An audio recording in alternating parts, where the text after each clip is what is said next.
You don't need me to tell you that human civilization is very, very old. Nevertheless, our knowledge of the earliest stages of human civilization were quite limited for many centuries. That is, until the great archaeological discoveries of the 19th and 20th centuries, which unearthed for us the great civilizations of the ancient Near East, of which I have drawn a remarkably lifelike map here on the board. Mediterranean. I always start with the Mediterranean Ocean, the Nile River, the Tigris, and the Euphrates. So the great civilizations of ancient Egypt, Mesopotamia, and the area we refer to as the Fertile Crescent, of which a little part here about the size of Rhode Island is Canaan, or Canaan. And archaeologists in the 19th and 20th centuries were stunned to find the ruins and the records of remarkable peoples and cultures, massive, complex empires in some cases, but some of which had completely disappeared from human memory. Their newly uncovered languages had been long forgotten. Their rich literary and legal texts were now undecipherable. That soon changed. But because of those discoveries, we are now in a position to appreciate the monumental achievements of these early civilizations, these earliest civilizations. And so many scholars and many people have remarked that it's not a small irony that the ancient Near Eastern people, with one of the, or perhaps the most lasting legacy, was not a people that built and inhabited one of the great centers of ancient Near Eastern civilization. It can be argued that the ancient Near Eastern people with the most lasting legacy is a people that had an idea. It was a new idea that broke with the ideas of its neighbors. And those people were the Israelites. And scholars have come to the realization that despite the Bible's pretensions to the contrary, the Israelites were a small, and I've actually overrepresented it here, I'm sure it should be much smaller, a small and relatively insignificant group for much of their history. They did manage to establish a kingdom in the land that was known in antiquity as Canaan. Around the year 1000, they probably succeeded in subduing some of their neighbors, collecting tribute. There's some controversy about that.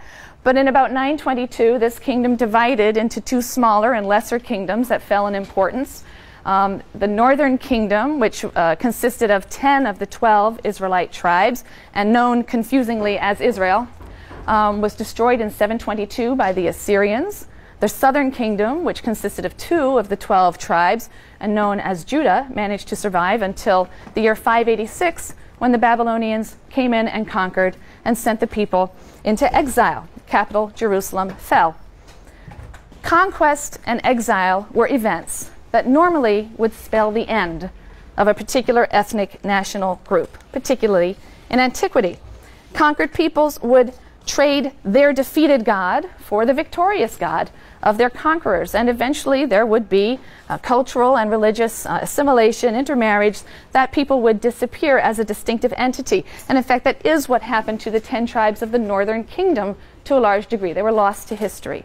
This did not happen to those members of the nation of Israel who lived in the southern kingdom, Judah. Despite the demise of their national political base in 586, the Israelites alone, really, among the many peoples who have figured in ancient Near Eastern history, the Sumerians, the Akkadians, the Babylonians, the Hittites, the Phoenicians, the Hurrians, the Canaanites, they emerged after the death of their state, producing a community and a culture that can be traced through various twists and turns and vicissitudes of history right down into the modern period. That's a pretty unique claim. And they carried with them the idea and the traditions that laid the foundation for the major religions of the Western world: Judaism, Christianity, and Islam. So what is this radical new idea that shaped a culture and enabled its survival into later antiquity and really right into the present day in some form? Well, the conception of the universe that was widespread among ancient peoples is one that you're probably familiar with. People regarded the various natural forces as imbued with divine power, as in some sense divinities themselves. The earth was a divinity, the sky was a divinity, the water was a divinity, had divine power. In other words, the gods were identical with or immanent in the forces of nature. There were many gods, no one single god was therefore all-powerful. There is very, very good evidence to suggest that ancient Israelites by and large, shared this worldview. They participated at the very earliest stages in the wider religious and cultic culture of the ancient Near East. However, over the course of time, some ancient Israelites, not all at once and not unanimously, broke with this view and articulated a different view, that there was one divine power, one God, but much more important than number was the fact that this God was outside of and above nature. This God was not identified with nature. He transcended nature. And he wasn't known through nature or natural phenomena. He was known through history, events, and a particular relationship with humankind. And that idea, which seems simple at first and not so very revolutionary, we will see that's an idea that affected every aspect of Israelite culture, and in ways that will become clear as we move through the course and learn more about biblical religion and biblical views of history. It was an idea that ensured the survival of the ancient Israelites as an entity, as an ethnic religious entity. In various complicated ways, the view of an utterly transcendent God with absolute control over history made it possible for some Israelites to interpret even the most tragic and catastrophic events, such as the destruction of their capital and the exile of their remaining peoples, not as a defeat of Israel's God, or even God's rejection of them, but as a necessary part of God's larger purpose or plan for Israel. These Israelites left for us the record of their religious and cultural revolution in the writings that are known as the Hebrew Bible, collectively. And this course is an introduction to the Hebrew Bible as an expression of the religious life and thought of ancient Israel and as a foundational document of Western civilization. The course has several goals. First and foremost, we want to familiarize you with the contents of the Hebrew Bible. We're not going to read every bit of it word for word. We will read certain chunks of it quite carefully, and others we will choose selections, but you will get a very good sense and a good sampling of the contents of the Bible. A second goal is to introduce you to a number of approaches to the study of the Bible, different methodological approaches that have been advanced by modern scholars, but some of which are in fact quite old. At times, we will play the historian. At times, we will be literary critics. How does this work as literature? At times, we will be religious and cultural critics. What is it the Israelites were saying in their day and in their time, and against who and for what? A third goal of the course is to provide some insight into the history of interpretation.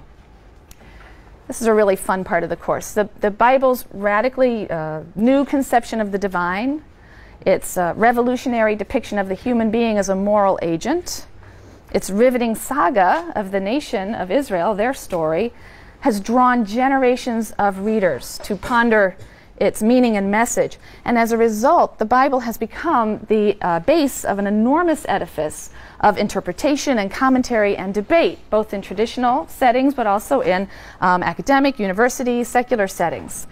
And from time to time, particularly in section discussion, you will have occasion to consider the ways in which certain biblical passages have been interpreted, sometimes in very contradictory ways, over the centuries. That can be a really fun and exciting part of the course.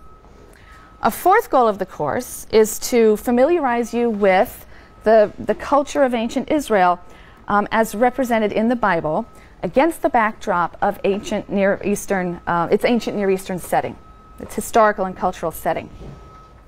Because the archaeological discoveries that are referred to in the ancient Near East revealed to us the spiritual and cultural heritage of all of the inhabitants of the region, including the Israelites. And one of the major consequences of these finds is the light that they have shed on the background and the origin of the materials in the Bible. So we now see that the traditions in the Bible did not come out of a vacuum. The early chapters of Genesis, Genesis 1 through 11, they're known as the primeval history, which is a very unfortunate name because these chapters really are not best read or understood as history in the conventional sense. But these 11 chapters owe a great deal to ancient Near Eastern mythology.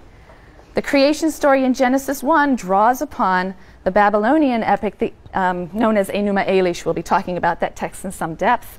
The story of the first human pair in the Garden of Eden, which is in Genesis 2 and 3. has clear affinities with the Epic of Gilgamesh. That's a Babylonian and Assyrian epic in which a hero embarks on this exhausting search for immortality. The story of Noah and the flood, which occurs in Genesis 6 through 9, is simply an Israelite version of an older flood story that we have found copies of, a Mesopotamian story called the Epic of Atrahasis, a flood story that we also have incorporated in the Epic of Gilgamesh. Biblical traditions have roots that stretch deep into earlier times and out into surrounding lands and traditions. And the parallels between the biblical stories and ancient Near Eastern stories that they parallel has been the subject of intense study. However, it isn't just the similarity between the biblical materials and the ancient Near Eastern sources that is important to us.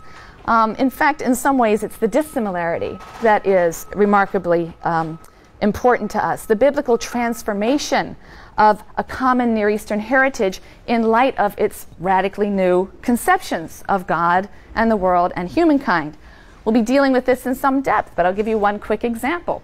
We have a Sumerian story from about the 3rd millennium BCE, right? Going back 3,000 BCE. It's a story of Ziusudra, and it's very similar to the Genesis flood story of Noah.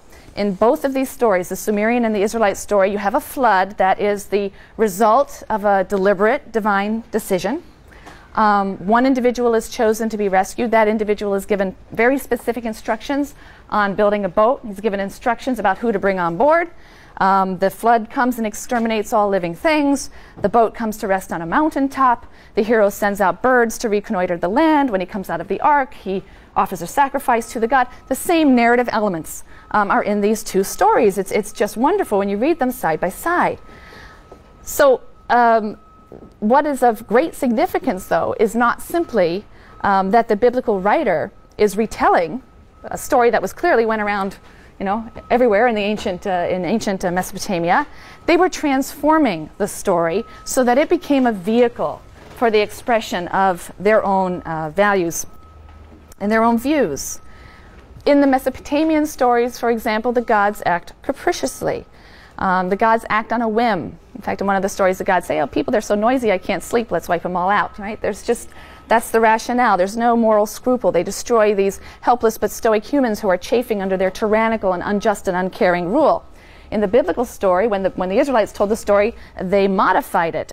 It's God's uncompromising ethical standards that lead him to bring the flood in an act of divine justice. He's punishing the evil corruption of human beings that he has so lovingly created and whose degradation he can't bear to witness. So it's saying something different. It's providing a very different message. So when we compare the Bible with the literature of the ancient Near East, we'll see not only the incredible cultural and literary heritage that was obviously common to them, but we'll see the ideological gulf that separated them, and we'll see how biblical writers so beautifully and cleverly manipulated and used these stories, as I said, as a vehicle for the expression of a radically new idea. They drew upon these sources, but they blended and shaped them in a particular way. And that brings us to a critical problem facing anyone who seeks to reconstruct ancient Israelite religion or culture on the basis of the biblical materials.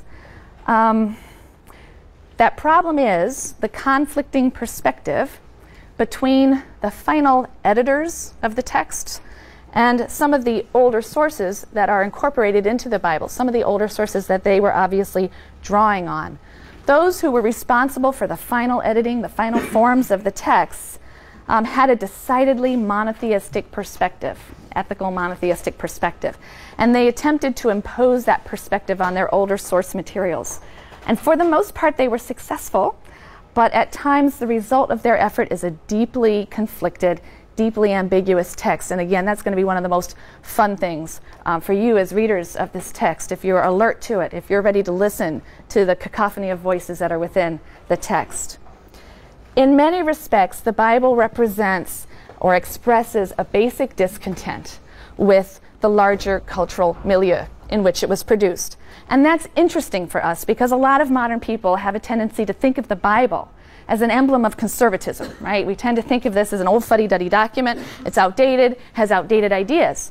And I think the challenge of this course is that you read the Bible with fresh eyes so that you can appreciate it for what it was, and in many ways what it continues to be, a revolutionary cultural critique. We can read the Bible with fresh and appreciative eyes only if we first acknowledge and set aside some of our presuppositions about the Bible. It's really impossible, in fact, that you not have some opinions about this work, because it's an intimate part of our culture. So even if you've never opened it or read it yourselves, I bet you can cite me a line or two, an eye for an eye, a tooth for a tooth, and I bet you don't really know what it means. The poor will always be with you. I'm sure you don't really know what that means. These are things and phrases that we hear, and they create within us a certain impression of the biblical text and how it functions. Verses are quoted, they're alluded to, whether to be championed and valorized or whether to be lampooned and pilloried, but we can feel that we have a rough idea of the Bible and a rough idea of its outlook, when in fact what we really have are popular misconceptions that come from the way in which the Bible's been used or misused. Most of our cherished presuppositions about the Bible are based on astonishing claims that others have made on behalf of the Bible, claims that the Bible has not made on behalf of itself. So before we proceed, I need to ask you to set aside, for the purposes of this course, some of the more common myths about the Bible. I have a little list here for you. The first is the idea that the Bible's a book. It's not a book. We'll get rid of that one. Okay, the Bible is not a book, with all that that implies, that it has a uniform style and a message and a single author, the sorts of things we think of when we think in a conventional sense of the word book. It's a library, right? It's an anthology of writings or books written and edited over an extensive period of time by people in very different situations, responding to very different issues and stimuli, some political, some historical, some philosophical, some religious, some moral. There are many types or genres of material in the Bible. There's narratives, wonderful narrative stories. There's all kinds of law. There are cultic and ritual texts that prescribe how some ceremony is supposed to be performed. There are records of the messages of prophets. There's lyric poetry. There's love poetry. There are proverbs. There are psalms of thanksgiving and lament. So there's a tremendous variety of material in this library. And it follows from the fact that it's not a book, but an anthology of diverse works, that it's not an ideological monolith. And this is something a lot of students struggle with. Each book or strand of tradition within a book, within the biblical collection, sounds its own distinctive note in the symphony of reflection that is the Bible. Genesis is concerned to account for the origin of things and wrestles with the existence of evil, the existence of idolatry, and suffering in a world that's created by a good God. The priestly texts in Leviticus and Numbers emphasize the sanctity of all life and the ideal of holiness and ethical and ritual purity. There are odes to human reason and learning and endeavor in the wisdom book of Proverbs. Ecclesiastes reads like an existentialist writing from the 20th century. It scoffs at the vanity of all things, including wisdom, and espouses a kind of positive existentialism. The Psalms are very individual writings that focus on individual piety and love and worship of God. Job, possibly the greatest book of the Bible. I won't give away my preferences there. Challenges conventional religious piety and arrives at the bittersweet conclusion that there is no justice in this world or any other, but that nonetheless we're not excused from the thankless and perhaps ultimately meaningless task of righteous living. One of the most wonderful and fortuitous facts of history is that later Jewish communities chose to put all this stuff in this collection we call the Bible. They chose to include all of these dissonant voices together. They didn't strive to reconcile the conflicts, nor should we. They didn't, we shouldn't. Each book, each writer, each voice reflects another thread in the rich tapestry of human experience, human response to life and its puzzles, human reflection on the sublime and the depraved.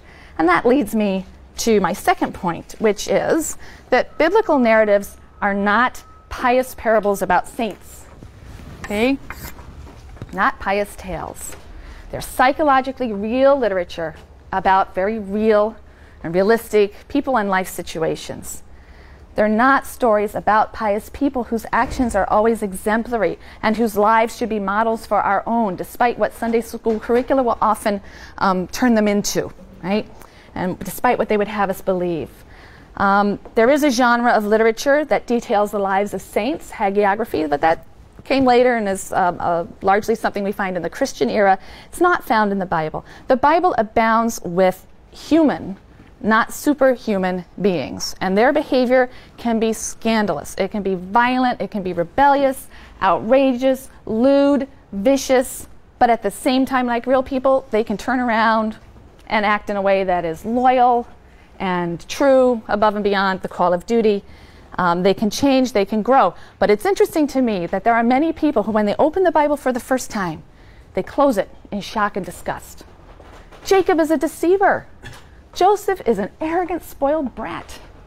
Judah reneges on his obligations to his daughter-in-law and goes off and sleeps with a prostitute. Who are these people? Why are they in the Bible? And the shock comes from the expectation that the heroes of the Bible are somehow being held up as perfect people. That's just not a claim that's made by the Bible itself. So biblical characters are real people with real, compelling moral conflicts and ambitions and desires, and they can act short-sightedly and selfishly, but they can also, like real people, learn and grow and change. And if we work too hard and too quickly to vindicate biblical characters just because they're in the Bible, then we miss all the good stuff. We miss all of the moral sophistication, the deep psychological insights that have made these stories of such timeless interest. So read it like you would read any good book with a really good author who knows how to make some really interesting characters. Thirdly, the Bible's not for children. I have a 12-year-old and 8-year-old. I won't let him read it. I won't let it read it. Those Bible stories for children books, they scare me. They really scare me. It's not suitable for children. The subject matter in the Bible is very adult, particularly the narrative texts. There are episodes of treachery and incest and murder and rape, and the Bible is not for naive optimists. It's hard-hitting stuff, and it speaks to those who are courageous enough to acknowledge that life is rife with pain and conflict, just as it's filled with compassion and joy. It's not for children in another sense. Like any literary masterpiece, the Bible is characterized by a sophistication of structure and style and an artistry of theme and metaphor. And believe me, that's lost on adult readers quite often. It makes its readers work. The Bible doesn't moralize, or rarely moralizes. It explores moral issues and situations, puts people in moral issues and situations. The conclusions have to be drawn by the reader.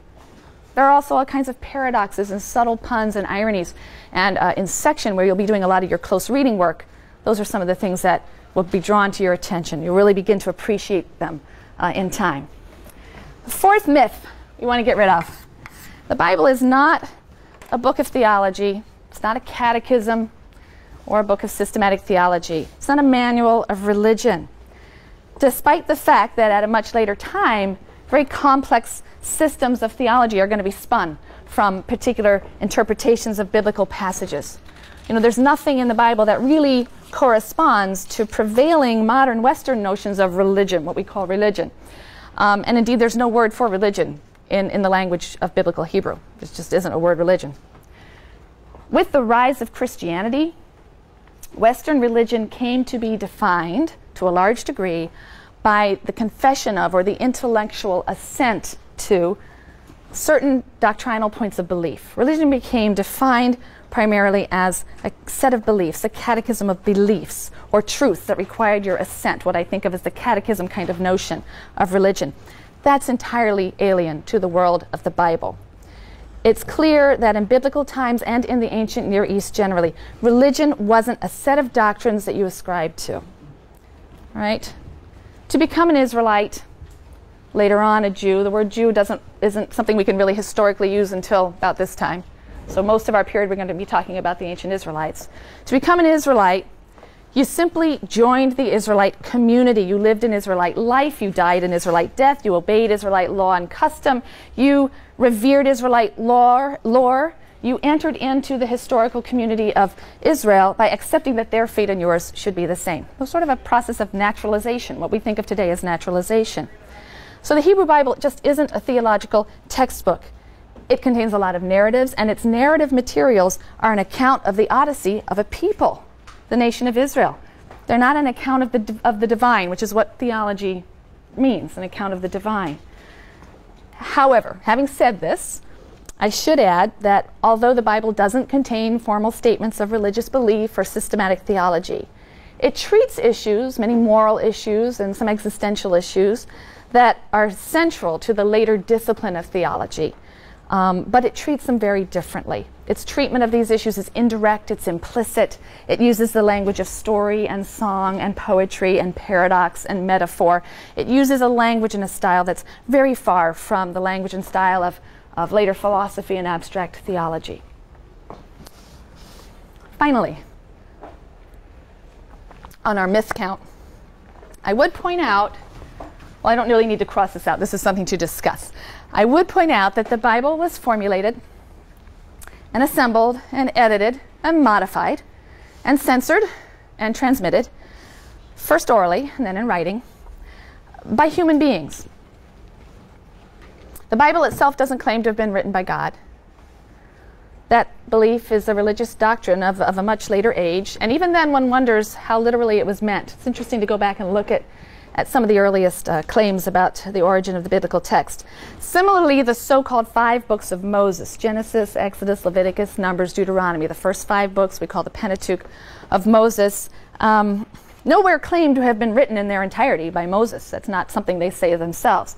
Some laws in Exodus, the Book of the Covenant, a few things, yes, it says Moses wrote those down, but not the whole 5 books that traditions later will ascribe to him. The Bible clearly had many contributors over many centuries, and the individual styles and concerns of those writers, their political and religious motivations, betray themselves frequently. I leave aside here the question of divine inspiration, which is an article of faith. In many biblical religions, it's no doubt an article of faith for people in this very room.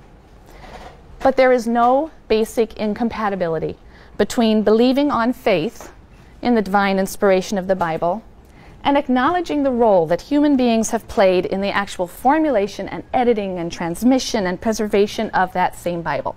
And since this is a university course and not perhaps a theological course or within a theological setting, it's really only the latter, the demonstrably human component, that will concern us.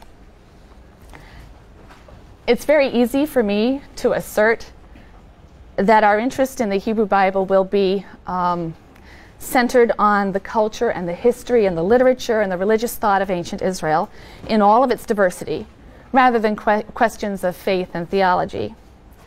But the fact remains that the document is the basis for the religious faith of many millions of people, and some of them are here now. It is inevitable that you will bring what you learn in this course into dialogue with your own personal religious beliefs. And for some of you, I hope all of you, that will be enriching and exciting. For some of you, it may be difficult. I know that. And I want you to rest assured that no one in this course wishes to undermine or malign religious faith any more than they wish to promote or proselytize for religious faith. Religious faith simply isn't the topic of this course.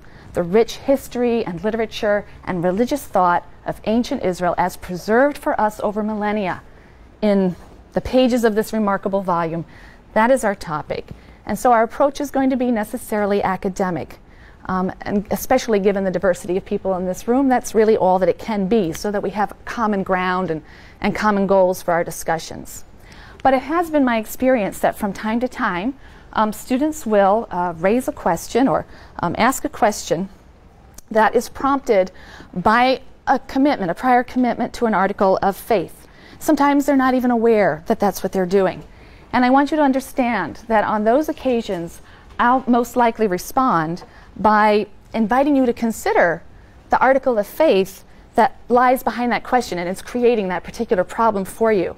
I'm not going to be drawn into a philosophical or theological debate over the merits of that belief, but I'll simply point out how or why that belief might be making it difficult for you to read or accept what the text is actually and not ideally saying, and leave you to think about that. And I see those as wonderful learning opportunities for the class. Those are in no way a problem for me. All right, so let's give a few sort of necessary facts and figures now about the Bible, and then I need to talk a little bit about the organization of the course. So those are the last 2 things we really need to do. An overview of the structure of the Bible. So you have a couple of handouts that should help you here.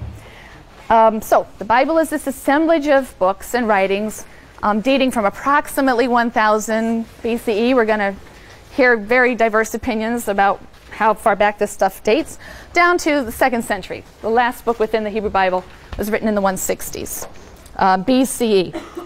Some of these books, which we think are roughly from a certain date, they will contain narrative snippets or legal materials or traditions, oral traditions that may even date back or stretch back further in time. And they were perhaps transmitted orally and then ended up in these written forms. The Bible is written largely in Hebrew, hence the name Hebrew Bible. There are a few passages in Aramaic. So you have a handout that breaks down the 3 major components. It's the one that's written 2 columns per page, okay? We're going to talk in a minute about those 3 sections, so you want to have that handy. These writings have had a profound and lasting impact on 3 world religions: Judaism, Christianity, and Islam. For the Jewish communities who first compiled these writings in the pre-Christian era, the Bible was perhaps first and foremost a record of God's eternal covenant with the Jewish people. So Jews refer to the Bible as the Tanakh.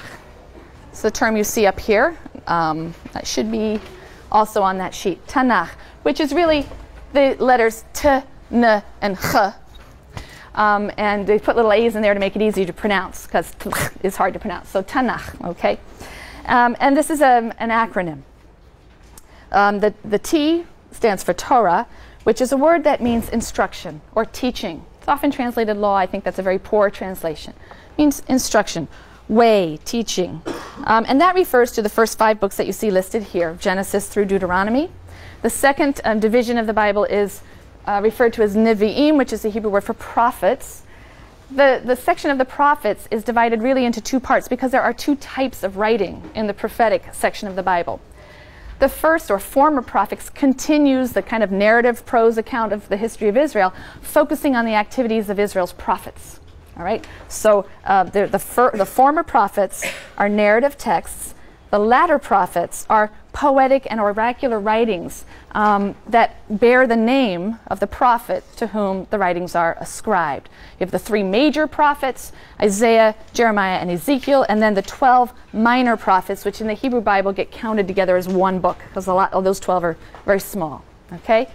The final section of the Bible is referred to as Ketuvim in Hebrew, which simply means writings, and that's probably about 50% of the Hebrew you're going to get in the whole course. So please don't be scared. I've got 2 or 3 other terms that'll be useful along the way, but there's really no need to know Hebrew. I just want you to understand why Tanakh is the word that's used to refer to the Bible.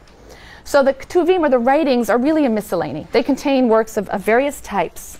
And the 3 parts correspond very roughly to the process of canonization or authoritativeness for the community. The Torah probably reached a fixed and authoritative status first, then the books of the prophets, and finally the writings. And probably by the end of the 1st century, all of this was organized in some way. If you look at the other handout, you'll see, however, that any course on the Bible is going to run immediately into the problem of defining the object of study, because different Bibles served different communities over the centuries. One of the earliest translations of the Hebrew Bible was a translation into Greek, known as the Septuagint. It was written for the benefit, it was translated for the benefit of Jews who lived in Alexandria, Greek-speaking Jews who lived in Alexandria, Egypt, in the Hellenistic period, before, somewhere around the 3rd or 2nd century BCE. The translation has some divergences with the traditional Hebrew text of the Bible as we now have it, including the order of the books. And some of these things are charted for you on the chart that I've handed out. The Septuagint's rationale for ordering the books is temporal. They've clustered books, Genesis through Esther, which tell of things past. The books of Job through the Song of Songs or the Song of Solomon contain wisdom that applies to the present, and then the prophetic books, Isaiah to Malachi, contain tell of things future. Some copies of the Septuagint contain some books not included in the Hebrew canon but accepted in the early Christian canon. The Septuagint, the Greek translation, became by and large the Bible of Christianity, or more precisely, it became the Old Testament of the Hebrew Bible. The church adopted the Hebrew Bible as a precursor to its largely Hellenistic Gospels. It was an important association for it with an old and respected tradition. Our primary concern is the Bible of the ancient Israelite and Jewish community, the 24 books grouped in the Torah, prophets, and writing on that other sheet, which is common to all Bibles, right? Whether Jewish or Christian, those 24 are the baseline common books. So those are the 24 that we're going to focus on. Because the term Old Testament is a theologically loaded term, it sort of suggests the doctrine that the New Testament has somehow fulfilled or surpassed or antiquated the Bible of ancient Israel. You're going to hear me refer to the object of our study as the Hebrew Bible. You may certainly use any other term, and you may certainly use the term Old Testament, as long as it's clear we're talking about this set of 24 books, and not some of the other things that are in the Old Testament that aren't in the traditional Hebrew Bible. It means you're studying less, so that might be a good thing. So it's fine with me if you want to use that, but I will prefer the more accurate term Hebrew Bible. Also, while we're on terminology, you'll notice that I use BCE to refer to the period before 0, and CE to refer to the period after 0, the Common Era, and before the Common Era. And in a lot of your secondary readings and writings, they'll be using the same thing. It corresponds to what you know as BC, before Christ, and Anno Domini, right, AD, the year of our Lord. It's just a non-Christian-centric way of dating. And a lot of your secondary readings, you'll see it, so you should get used to it. BCE and CE, before the Common Era and the Common Era. From earliest times, Christians made use of the Bible, but not always in Greek translation. And the Christian Old Testament contains some material not in the Hebrew Bible, as I've mentioned. And some of these works are referred to as the Apocrypha, so you will have heard that term. These are writings that were composed somewhere around here, sort of 200 BCE to 100 CE. They were widely used by Jews of the period. They simply weren't considered to be of the same status of the 24 books. I'm glad they pick up the garbage at 11:10 on Wednesday mornings.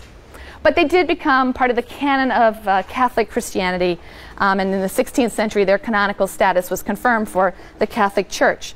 With the Renaissance and the Reformation, some Christians became interested in Hebrew versions of the Bible. They wanted to look at the Hebrew and not the Greek translation from the Hebrew. The Protestant Church denied canonical status to the books of the Apocrypha. They said they were important for pious instruction, but excluded them from their canon. There are also some works you may know of referred to as the pseudepigrapha. We'll talk about some of these things in a little more detail later. From roughly the same period, tend to be a little more apocalyptic in nature.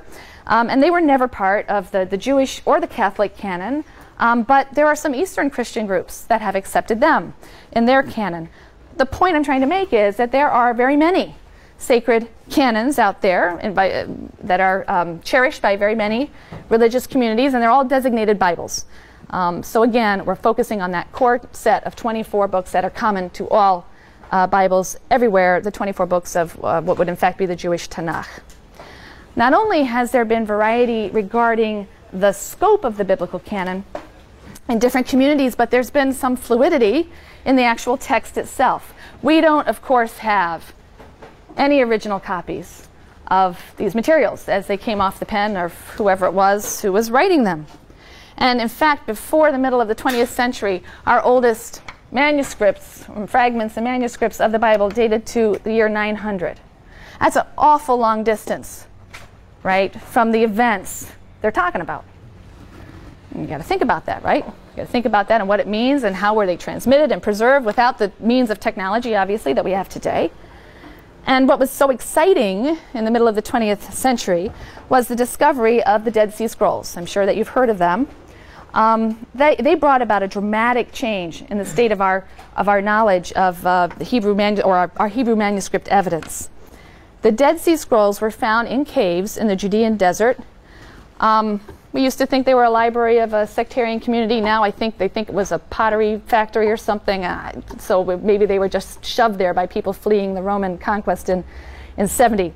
So that's up for grabs. But we have this really great collection of scrolls. And among them, we have found an almost complete copy of every book of the Bible.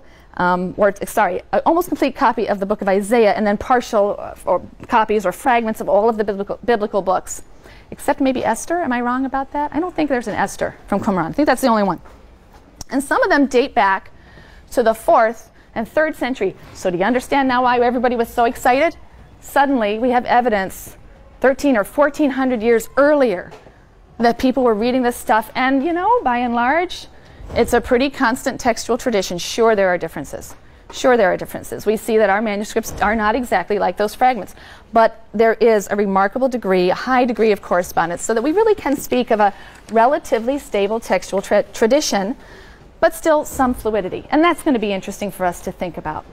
There are many translations of the Bible, but I would like you to purchase for this course the Jewish Study Bible. So let me turn now to just some of the details, administrative, organizational details of the course, the secondary readings, and that we'll be using. I'm asking you to pick up the Jewish Study Bible, not only for the translation of the Tanakh, which is a very good translation, but because it contains wonderful scholarly articles in the back. It used to be, we had a course packet for this course that was 2 volumes, and now with the purchase of this, I've been able to really consolidate and consolidate the readings. They're really wonderful, great introductions to the individual books of the Bible, and so I think you will find that this will become like a Bible to you. Right. So you need to pick that up. It's at the Yale bookstore. I also would like you to pick up this paperback. It's not terribly expensive. We're going to be using it in the first few weeks, especially the Ancient Near East. The other readings, the secondary readings for the course, are all already online. I will be also making them available at Allegra for people who would like to just purchase them already printed out so you don't do it yourself. But I know some people really prefer to work online. So, and certainly for the first week of reading, you can get started because it is online. I don't think things will be available at Allegra's until probably tomorrow afternoon. The syllabus, as you can see, is a pretty thick syllabus, but it's divided into a schedule of lectures and then a schedule of readings. All right, so understand that there are 2 distinct things there. It's not just all the scheduled lectures. Last few pages are a schedule of the actual readings. And the assignment that you'll have for the weekend and for next week's lectures are the readings by Kaufman. I really, really need you to read that before the next class, and I want you to read it critically. Kaufman's ideas are important, but they're also overstated. And so they're going to be interesting for us. We're going to wrestle with his claims quite a bit during the course of the semester. The secondary readings are heavier at the beginning of the course when we are reading very small segments of biblical text. That will shift, right? Towards the end of the course, you're going to be reading, you know, a couple of books in the Bible and maybe a 10-page article of secondary reading. So it's front-loaded with secondary readings. So you'll want to get started on the Kaufman because for the first few weeks, it's quite a bit of secondary reading, but we're covering just a few chapters of Bible each time in the first few weeks. Sections. We're going to be doing this online registration thing that I've never done before, so I hope it works. We do have 3 teaching fellows for this course. I hope that will be sufficient. Actually, if the teaching fellows could stand up so people could at least recognize you, that would be wonderful. If anyone wants to volunteer, we could have a 4th. Okay, so we have 2 in the back there. We have Tudor Sala raising his hand and Svi Novik here. They will be running regular discussion sections. And then Christine Garraway will be running a writing requirement section. I don't think that was listed in the blue book, but it should have been listed online that it is possible to fulfill your writing skills requirement through this course. So Christine will be running that. We will bring on Monday, so please have your schedules as well formed as they are. On Monday, we will put up times and we will take a straw poll to figure out if we can accommodate everybody within the times. One more extremely important announcement. It's on your syllabus, but I want to underline it even more than it is already underlined and bold-faced. I want to underline the importance of the section discussions in this course. In fact, it's really wrong to call them section discussions. It sounds like you're discussing the lectures and the readings, and you're really not. The section discussions are a complement to the lectures. What I mean is, this is an awfully big thing to spend just 1 semester studying, and I can't do it all. And in my lectures, I'll be trying to set broad themes and patterns and describe what's going on. But I want you to have the experience of actually sitting and reading chunks of text and struggling with that and understanding the history of interpretation of passages and how so many important things have happened historically because of people's efforts to understand this text. So in sections, a large part of the focus in section will be on specific passages, reading and struggling with the text, the kind of thing I can't do in lecture. This is important because your final paper assignment will be a paper, an exercise in exegesis, in interpretation. The skills that you will need for that paper, I'm fairly certain, are not things that you would have acquired in high school, and if we have some upperclassmen, I don't know, but maybe not even some upperclassmen will have acquired here yet. Exegesis is a very particular kind of skill, and the teaching fellows will be introducing you to methods of exegesis. So it's really a training ground for the final paper, and we have found that people don't succeed in the course in the final paper without the training they get in section discussion, which is why section participation is worth 10% of your grade. However, if there are repeated unexcused absences, there'll be an adjustment in the grade calculation, and it will be worth 20 to 25% of your grade, and it will be a negative grade also. And believe me, this is a favor to you. It is definitely a favor to you. The sections are critically important in this course. Okay, so if you have any questions, I can hang around for a few minutes, but thank you for coming. We'll see you Monday.